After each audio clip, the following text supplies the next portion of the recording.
مجھے ایک سید صاحب نے بتایا کہ میں سیال شریف آیا، حضرت شیخ الاسلام خواجہ محمد قمر الدین کا زمانہ تھا۔ کہنے لگے میرے والد ایک اور بزرگ تھے، ان کے خلیفہ تھے، مجھے کسی کام کے لیے آپ نے بھیجا۔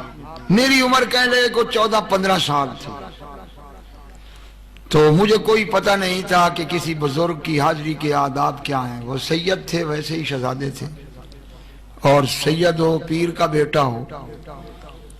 تو کہتے ہیں میں حاضر ہوا، میں نے والد کا رکعہ پیش کیا، تو آپ نے رکعہ پڑھ کر چوم کر آنکھوں پہ لگایا، اور اس کے بعد مجھے تو کوئی پتہ ہی نہیں تھا، بعد میں پتہ چلا میرے پاؤں پر نا اپنے ہاتھ رگڑ کر اپنے چہرے پہ مار رہے ہیں،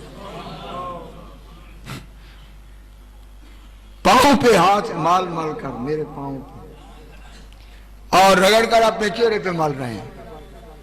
اور اس کے بعد خادم کو کہا کہ یہ سید ہے، آل رسول ہے، اسی کو کسی کا بستر نہیں دینا، میرا بستر دینا۔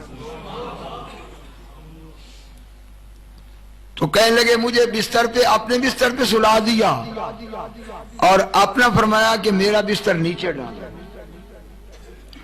تو آدھی رات ہوئی تو عجیب معاملہ ہوا کہ ایک شخص گھوڑی پہ آ گیا اور کہنے لگا میں آل رسول ہوں، میں بھوکا ہوں، میرا گھوڑا بھی بھوکا ہے۔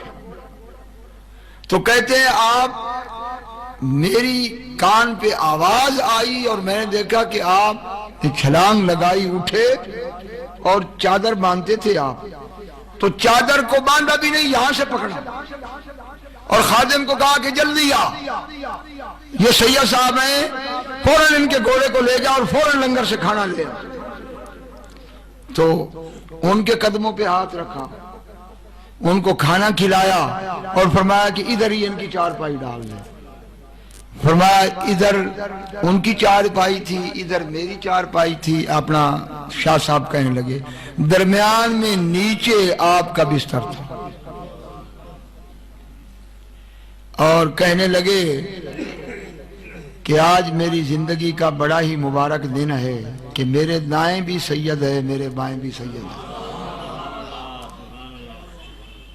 اور ان کے درمیان میں میں ہوں۔ کہنے لگے وہ میری عمر اس وقت میں بالغ نہیں تھا، مگر اس ہستی کا کوئی تصور میرے دل میں ایسا بیٹھا کہ میں نے کسی پیر کی بیعت نہیں کی۔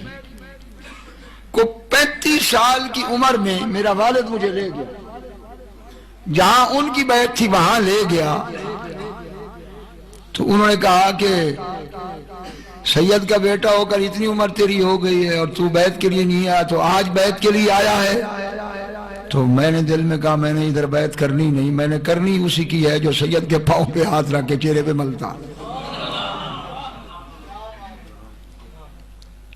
اور یہ میں نے اپنی زندگی میں دیکھا ہے کہ میرے حضرت جہاں بھی جاتے تھے یہ اعلان فرماتے تھے کہ خدا کے لیے اگر کوئی سید ہے تو وہ کسی کی پیٹھ کے پیچھے نہ بیٹھے، آگے آ جائے اور نیچے نہ بیٹھے۔ اس بات کو وہی لوگ سمجھ سکتے ہیں جو حضور سید عالم کی عظمت اور حضور کے مرتبہ و مقام کے عارف ہیں۔